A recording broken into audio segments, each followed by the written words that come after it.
खबर राजधानी रायपुर से, जहां राजीव भवन में कांग्रेस चुनाव समिति की अहम बैठक हुई। इस दौरान लोकसभा चुनाव की रणनीतियों पर मंथन हुआ। बैठक में प्रदेश प्रभारी सचिन पायलट, स्क्रीनिंग कमेटी प्रमुख रजनी पाटिल, पीसीसी चीफ दीपक बैज, पूर्व सीएम भूपेश बघेल, डॉक्टर चरण दास महंत समेत सभी वरिष्ठ नेता मौजूद रहे। वहीं बैठक के बाद प्रदेश प्रभारी सचिन पायलट ने कहा कि लोकसभा चुनाव के उम्मीदवारों के प्रस्तावित नामों को लेकर चर्चा हुई है। इसके अलावा राहुल गांधी भारत जोड़ो न्याय यात्रा को लेकर भी चर्चा की गई है। कांग्रेस पार्टी का वोट शेयर इस चुनाव में कम नहीं हुआ। हम सरकार नहीं बना पाए हैं, लेकिन लोकसभा की चुनौती के लिए सभी कांग्रेस कार्यकर्ता तैयार हैं। और आज जो हमारे यूथ कांग्रेस की प्रदेश की कार्यकारिणी है, उसकी मीटिंग हुई है, उसको हम सबने संबोधित किया है। पूरी पार्टी, तमाम नेतागण एकजुटता से तैयार हैं आने वाली चुनौती का सामना करने के लिए। और 10 साल की जो इनकी सरकार है, उनसे वो कठोर सवाल पूछेंगे, जनता की आवाज़ बनकर। महंगाई, बेरोजगारी, किसान, छोटे उद्योग, महिला, नौजवान, हर व्यक्ति पीड़ित है। और 10 साल की जो रिपोर्ट कार्ड है, उसके आधार पर चुनाव लड़ना चाहते हैं।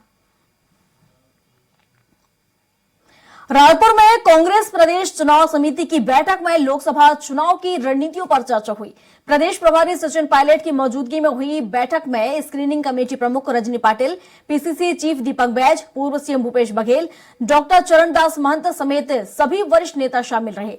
बैठक के बाद रजनी पाटिल ने कहा कि पूर्व मुख्यमंत्री भूपेश बघेल से हमने चुनाव लड़ने का आग्रह किया है। लोकसभा चुनाव में 3-4 दबंग नेताओं को चुनाव लड़ना चाहिए। अगले हफ्ते में दिल्ली में भी बैठक होगी और जल्द ही उम्मीदवारों की घोषणा भी करेंगे। कई विधानसभा क्षेत्र में 1 से ज्यादा उम्मीदवार हैं। कांग्रेस का सर्वे रिपोर्ट भी 30 तारीख तक आ जाएगा। सर्वे रिपोर्ट के आधार पर ही उम्मीदवारों की घोषणा की जाएगी। जल्द से जल्द हमारे उम्मीदवार तय हो जाए, जिसके कारण इतना बड़ा लोकसभा में दर्शक हुए हैं, तो उसमें वो लोग चुनाव लड़ सकते। अब देखें किस तरह से उम्मीदवार होना चाहिए, कौन लड़ना चाहता है। लड़ने के लिए तो बहुत एक सीट पे बहुत सारे लोग हमारे तैयार हैं, लेकिन उसमें कुछ क्राइटेरिया करना पड़ेगा। कौन सी सीट किसके लिए रिजर्व है, उसकी हमारा सर्वे रिपोर्ट 30 तारीख तक आ जाएगा। सर्वे रिपोर्ट के अनुसार कौन कहाँ पे क्या स्थिति है, वो हम सब। स्क्रीनिंग कमेटी की प्रमुख रजनी पाटिल ने कहा, हमारी पहली मीटिंग हुई है। सभी लोकसभा क्षेत्रों के नेता और कार्यकर्ताओं के साथ बैठक की। सभी ने अपनी अपनी बात सामने रखी है। सभी के मन की बात जानना जरूरी था।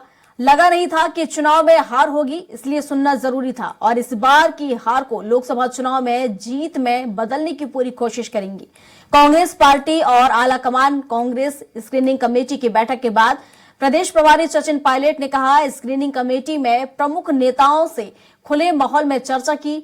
यह चुनाव जीतना बहुत जरूरी है।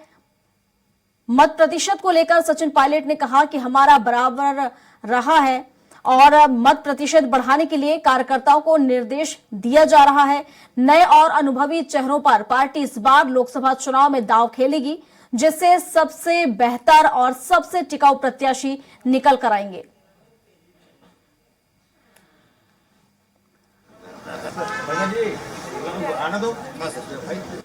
पीसी की मीटिंग, प्रदेश इलेक्शन कमेटी की मीटिंग होगी, उसमें भी हम सब आएंगे और उसके बाद में हमारा आगे का प्लान तय करेंगे। तो मुझे लगता है कि इन लोगों को सुनना बहुत आवश्यक था, वो हमने सुनवाई कर दी। और अभी हमारे सीएलपी लीडर है, हमारे प्रदेश अध्यक्ष है, हमारे नए इंचार्ज हैं, सब जोश भर रहे हैं। तो मुझे लगता है कि उस पर अच्छा मार्ग निकल आएगा।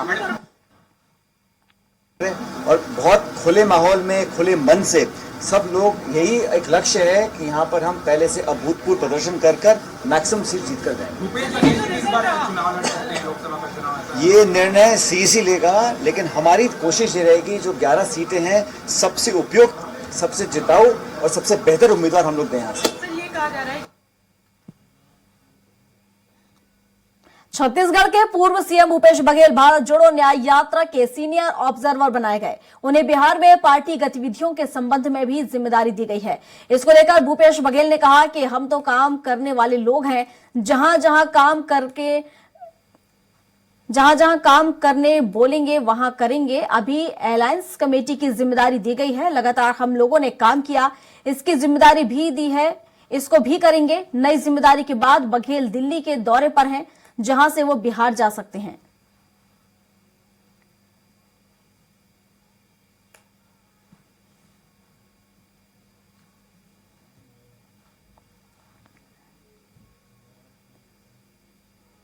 प्रदेश में कांग्रेस ने बताया कि महंगाई, आर्थिक मंदी, बेरोजगारी और लड़ाई झगड़े बढ़ने से हर दूसरा भारतीय अन्याय काल से पीड़ित है। बीते एक साल में सब्जियों की कीमत 15 से 60% तक बढ़ी है। वहीं महंगाई काल में हर 3 में से 1 भारतीय को इस साल नौकरी खोने की चिंता सता रही है, जिसके चलते लोग परेशान हैं। कांग्रेस ने बीजेपी सरकार पर देश के लोगों का ध्यान भटकाने का आरोप लगाया है। उन्होंने कहा कि कांग्रेस जनता को न्याय दिलाने के लिए अपना संघर्ष जारी रखेगी। महंगाई, बेरोजगारी से हर दूसरा व्यक्ति पीड़ित है।